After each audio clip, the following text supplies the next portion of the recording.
So good afternoon everyone. सबसे पहले तो मैं सारे मीडिया मेंबर्स को थैंक यू कहना चाहूँगी जो हमारे शॉर्ट नोटिस पर एक बार फिर हमारे साथ जुड़ने के लिए यहाँ पहुँचे हैं।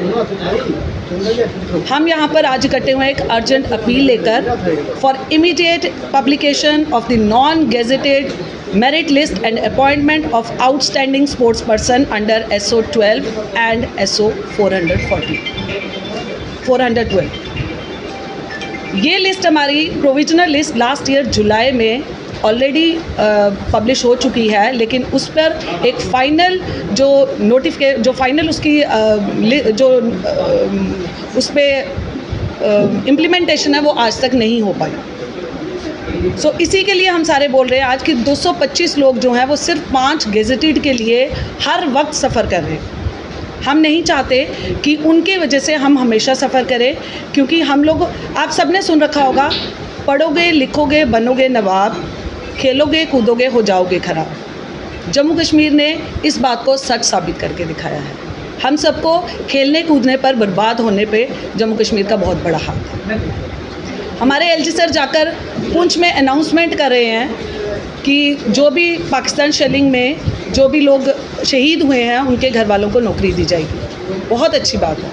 हमारे साथ क्या होगा, हम भी शहीद हों फिर हमारे बच्चों को नौकरी देंगे, क्योंकि हमें तो देने से रहे आप। हम इतने सीनियर हो चुके हैं, पिछले 10 साल से हम लोग इसके लिए लड़ रहे हैं, लेकिन आज तक हमें कुछ नहीं मिल पाया।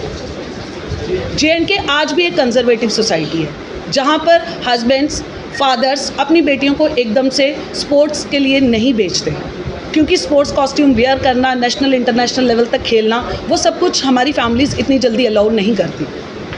स्टिल अगर कुछ लड़कियां निकल कर आती हैं तो उनको बेनिफिट मिलेगा, तो वो आगे अपने बच्चों के लिए फ़ाइट करेंगी ना। कब तक हम इन्हीं चीज़ों के लिए लड़ते रहेंगे? कभी तो इस चीज़ का खात्मा कीजिए, हमें हमारी रिक्रूटमेंट्स दीजिए, हमें फाइनलाइज़ करिए। हमारी यही रिक्वेस्ट है सबके साथ, वरना हम भी शहीद होने को तैयार है वॉलंटियरली। जब आपने कुछ नहीं प्रोवाइड करना तो हम यही करेंगे। फिर एक आश्वासन दे देना हमारे पास कि हमारे बच्चों को नौकरियां दे देना, क्योंकि हम तो जीते जी अपने बच्चों के लिए शायद कुछ ना कर पाएँ। शायद हमारे मरने के बाद हमारे बच्चों के लिए गवर्नमेंट कुछ कर ले, क्योंकि उनको वोट्स तो चाहिए। इन्हीं बातों को आगे प्रोसीड करने के लिए मैं सुमित मैम को कहूँगी, वो हमारे शेर कश्मीर अवार्डी भी हैं, नेशनल गोल्ड मेडलिस्ट भी हैं, तो आगे कंटिन्यू वो करेंगे। Thank you so much everyone. Good afternoon everyone, thank you आप यहाँ आए हमारे लिए। मैं आपसे अब थ्रू यही अपील करना चाहूँगी कि गवर्नमेंट हमारी लिस्ट निकाले नॉन गस्टेड की। सिर्फ 5 गस्टेड के लिए उन्होंने नॉन गस्टेड पोस्ट जो है वो पेंडिंग रखी है, जबकि उन पर SO भी लग चुका हुआ है। अक्टूबर में रेडी है लिस्ट, सिर्फ लिस्ट आउट करने की देरी है। यहाँ तक प्रोविजनल लिस्ट हमारी कब की निकल चुकी हुई है। अब हमें समझ नहीं आता कि हमारी लिस्ट आउट क्यों नहीं हो रही है एक गस्टेड 5 पोस्ट के लिए, जबकि वो गस्टेड है। वहाँ तक हमें पहुँचने के लिए, उनके लेवल तक पहुँचने के लिए हमें बहुत टाइम लगेगा। वो ऑलरेडी हमसे इतने लेवल ऊपर है और उनके पीछे हम इतना सफ़र कर रहे हैं। मेरी लिस्ट हम डिजिटल थी मैं 2015 में, आज 2025 हो चुका हुआ है। ये 10 साल मायने रखते हैं। क्या गवर्नमेंट हमें इनका कोई पेनल्टी देगी? नहीं, कुछ भी नहीं देगी। बस वेट कर रहे हैं हम कितनी बार सर के पास भी गए, स्पोर्ट्स मिनिस्टर सर के पास, उन्होंने हमें आश्वासन दिया कि हम लिस्ट आउट कर रहे हैं। कितनी बार आपने भी देखा होगा कि वो अपने भाषण में बोलते हैं हम लिस्ट निकालने जा रहे हैं, बट मुझे समझ नहीं आ रही कौन सी चीज़ है जो उन्हें भी रोक रही है लिस्ट आउट करने से। वो तो बोल देते हैं कि हम लिस्ट निकालने जा रहे हैं, पर कब वो लिस्ट निकलेगी? 12 साल मायने रखते हैं लिस्ट निकलने। अभी क्या ज़रूरत पड़ी आपको, क्या मीडिया के सामने आया?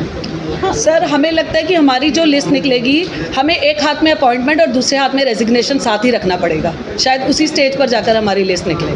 तो इसी वजह से हम कहते हैं कि रेजिग्नेशन से पहले हमें अपना रेजिग्नेशन देने से पहले ही रिटायरमेंट लेने से पहले ही अगर अपॉइंटमेंट मिल जाए तो हम भी गवर्नमेंट के शुक्रगुजार होंगे। इसीलिए हम लोग आज यहाँ पे पहुँचे हैं कि सीनियर मोस्ट लेवल तक पहुँच चुके हैं, लेकिन लिस्ट आज तक नहीं डिस्क्लोज। कितने कोटा रखा गया स्पोर्ट्समैन के लिए। जी सर। कोई बात हुई है अधिकारियों से या स्पोर्ट्स मिनिस्टर से? सर, सबसे स्पोर्ट्स मिनिस्टर्स के पास हम कितनी बार जा चुके हैं, हर किसी के पास जा चुके हैं, हर किसी के आगे प्लीड कर चुके हैं। आप हमारे फेसबुक पे देखिए, आप हम ट्विटर्स पे देखिए, हम कितनी बार सर के पास जाके हर बार यही कहा जाता है कि हाँ बिल्कुल आपकी लिस्ट रेडी है, हम 225 को जल्दी ही इम्प्लीमेंट कर देंगे, इन लोगों की लिस्ट निकाल देंगे, बाकी की 5 बाद में। यही कहकर हमें भेजा जाता है और अगले दिन पे डाला जाता है। वो अगला दिन आज तक नहीं आया। मैम हम आपकी अचीवमेंट जानना चाहते हैं सबकी, क्योंकि देखिए 4th लेवल पे शेर कश्मीर अवार्ड दिया है, नेशनल 7 मेडल्स है। और जो शेर कश्मीर अवार्ड पे है वो JNK गवर्नमेंट ही देती है और ऐसे प्लेयर को देती है जो हमारे JNK के टॉप प्लेयर्स हैं।